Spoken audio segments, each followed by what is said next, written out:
ano nga ba ang nangyari sa Mama Sapano at kung paano biglang nawala sa isang iglap ang buhay ng 44 na Special Action Force Units o ang SAF-44. 24 January 2015, alas 10 ng gabi. Dumating sa Mama Sapano ang hukbo ni PO2 Christopher Lalan. Isa siya sa mga miyembro ng 55th Special Action Company o SAC.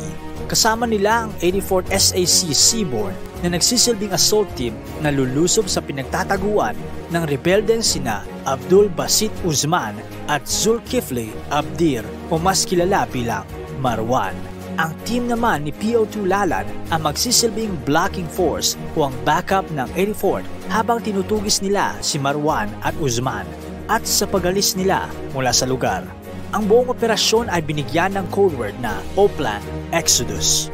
May tuturing ito na isang importanteng operasyon sa pagsugpo ng terorismo sa Timog Silangang Asya dahil ang Malaysian na si Marwan ay isa sa mga most wanted terrorists ng Federal Bureau of Investigation. Eksperto rin siya sa paggawa ng malalakas na bomba na ginagamit ng iba't ibang teroristang grupo sa buong mundo. Bukod dito, siya rin ang pinaghihinalaang leader ng terrorist group na Kumpulan Mujahidin Malaysia na may presence sa mga bansang Thailand, Indonesia, Malaysia at Pilipinas. Sila rin ay parte ng international terrorist group na Jemaah Islamiyah. January 25, 2:30 ng umaga. Pumasok ang 84th Seabourn Assault sa barangay Pidsandawan kung saan nagtatago ang rebeldeng si Marwan at ang kanyang mga kasama. Ito ay kalapit barangay ng Tukanilapao kung saan maghihintay ang 55th SAC o ang blocking force. Isang ilog ang nagdi-divide sa dalawang barangay at isang makeshift na tulay gawa sa nyog at bamboo ang nagko-connect mula sa National Road. Pagtawid ng ilog ay mararating ang isang cornfield na nooy na harvest na. Ilang metro papasok sa cornfield ay isang kubong pinagtataguan ng mga rebelde. Maingat na linusob ng 84th SAC assault team ang kubo kung saan pinaghihinalaang nagtatago si Marwan. Pinalibutan nila ang kubo at saka pinaulanan ng bala hanggang sa makitang positive na nila itong napatumba. Si PO2 Christopher Lalan kasabay ang ibang miyembro ng 55th ay hinihintay ang progress ng 84th assault sa cornfield malapit sa makeshift bridge. 4:30 AM. Nakatanggap ang commander ng grupo ni PO2 Christopher Lalan ng isang text message na nagsasabing, Mike 1 Bingo. Iyon ang senyales na napatay ng 84th si Marwan at nakumpirma nila na siya nga talaga ang nagtatago sa kubo. Tahimik ang grupo pero lubos ang saya na naramdaman ni PO2 Lalan dahil naging matagumpay ang kanilang napaka-importanteng operasyon. Ngayon ay kailangan na lang ng 84th na dalhin ang bangkay ni Marwan sa base nila sa bayan ng Mama Sapano. Dahil ang mga putok ng 84th ang kanilang narinig mula sa kanilang posisyon na may konting resistance, akala nila na madali na lang silang makakauwi sa kanilang mga pamilya. Doon pa lamang nagsisimula ang kanilang kalbaryo. Ang initial na plano ng tropa ay dalhin ang katawan ni Marwan para ma-identify ito. Subalit, di nila agad nadala ang bangkay ni Marwan palabas dahil rumisponde ang mga nagpoprotekta kay Marwan. Sila ang Bangsamoro Islamic Freedom Fighters o BIFF at ang Moro Islamic Liberation Front o MILF. Dahil sa mapanganib na sitwasyon, nagpasya ang mga troopers na putulin na lang ang daliri ng napatay na target. Pikturan ang katawan nito at iwan na lang sa kubo. 5 AM. According sa plano ng Oplan Exodus, dadalhin ng 84th yung katawan ni Marwan tapos makikipag-rendezvous sila sa 55th. Ngunit, bago pa man sila makaalis sa kubo, bigla silang pinaulanan ng putok. May isang grupo pala ng MILF ang pumagitan sa 84th at 55th. According sa account ni PO2 Lalan, sinubukan nila na tulungan ng 84th pero sila rin ay pinaulanan ng mga bala ng dalawang grupo ng rebelde mula sa kabilang side ng ilog, ang ikalawang grupo ng MILF at unang grupo ng BIFF. Dahil sa posisyon ng 55th na malapit sa ilog at mas mababa kumpara sa location ng pinagsamang puwersa ng MILF at BIFF, hindi sila agad naka-return fire sa unang grupo ng MILF na kinalaban ng 84th. Nagmistulan din silang sitting ducks sa taniman ng mais kasi ang mga putok ng kalaban ayon sa account ng nakasurvive ay galing sa puno ng niyog. Dito na nagsimula silang mamatay isa-isa. Ayon sa account ni Pio Tulalan, nakita niyang binabaril ang kanyang mga katropang naging matatalik na niyang kaibigan. Sinubukan rin niyang tanggalin ang kanyang Kevlar dahil sa bigat nito at nangangawit na rin ang kanyang mga braso dahil sa panay na pagputok ng kanyang baril. Naramdaman rin niya na nagnanumb na ang kanyang likod pero tuloy pa rin ang kanyang pakikipaglaban sa mga rebeldeng grupo. Nang nakita niyang paubos na sila ng mga katropa niyang taga 55th, nagdesisyon si Pio Tulalan na isalba ang kanyang sarili dahil kung hindi ay siguradong mamamatay din siya. Iniwan niya ang kanyang armor at sinisid niya ang ilog. Nakita umano siya ng rebeldeng sniper at pinagbabaril ng 2 beses. Sumisid siya ng mas malalim upang matrik yung sniper at maakalang natamaan siya.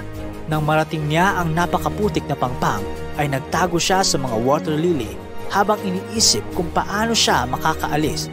Naiwan niya ang kanyang baril sa kabilang bahagi ng ilog dahil naubusan na siya ng bala. May natagpuan siyang mga rebelde na naghahanap ng baril at nung nakita siya ay hinabol siya ng mga ito. Tumakbo lang ng tumakbo si Pio Tulalan hanggang sa naligaw niya ang mga rebelde. Bago mag-alas 6 ng umaga, nag-text ang SAF sa Army 6th at nanghingi ng tulong. Nalaman nito ng 45th at nag-volunteer na sila ang rumisponde. Ngunit, nung papalapit na sila sa lugar ng engkwentro ay pinagbabaril sila ng ikatlong grupo ng MILF at isa na namang grupo ng BIFF. Ayon sa account ay di sila nakalapit sa 55th. Bandang alas 8 ng umaga, nagdesisyon ng AFP na i-deploy ang kanilang mga tangke.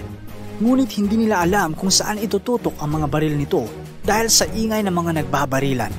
Hindi nila mapinpoint kung saan ang location ng mga SAF at mga rebelde at ayaw rin nila magkamali ng pagkawala ng mga putok. 9 AM, dumating ang reinforcement ng AFP. Ngunit hindi rin masabi ni SAF Director Getulio Napeñas ang location kahit na mahigit sa 4 na oras na nung magsimula ang engkwentro. Ayon sa eyewitness account at account ng SAF, mahigit kumulang 1,000 na combined forces ng mga rebelde ang sumalubong sa SAF laban sa 38 na 84th SAC at 36 na 55th SAC. Alas 11 na ng umaga nang ma-rescue ng AFP ang 84th Assault Force. Ayon sa AFP, nais nilang tulungan ang operasyon ng SAF-PNP, ngunit hindi nag-share ng information ang SAF-PNP ukol dito.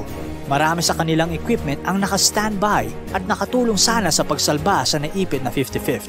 Napansin rin nila na may mahigit kumulang 300 na mga SAF commandos ang naka-standby 3 kilometro lang mula sa crossfire. Sa buong puwersa ng 55th SAC, anging si PO2 Christopher Lalan lang ang nakaligtas at nabuhay upang ikwento ang nangyari. 35 sa kanila ang namatay. 9 naman ang namatay sa 84th SAC.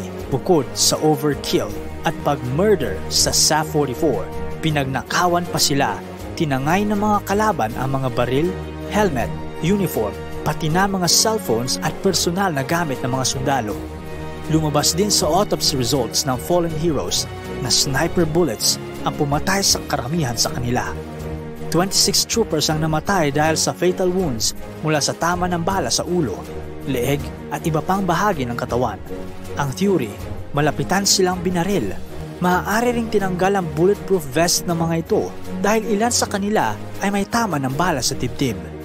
Maliban sa 44 SAF commandos, 17 members ng MILF at 3 sibilyan ang nasawi sa engkwentro sa Mama Sapano. Kagaya ng bawat giyera, may nananalo at natatalo. Nanalo man ang kapulisan sa pagkapatay sa leader ng kalaban, di naman nila ganap na nakamit ang tagumpay dahil sa malaking puwersa na nawala sa kanila. 5 taon na ang nakalilipas pero hindi pa rin nakakamit ang hustisya para sa SAF-44. Hanggang ngayon, palaisipan pa rin ang totoong nangyari sa Mama Sapano.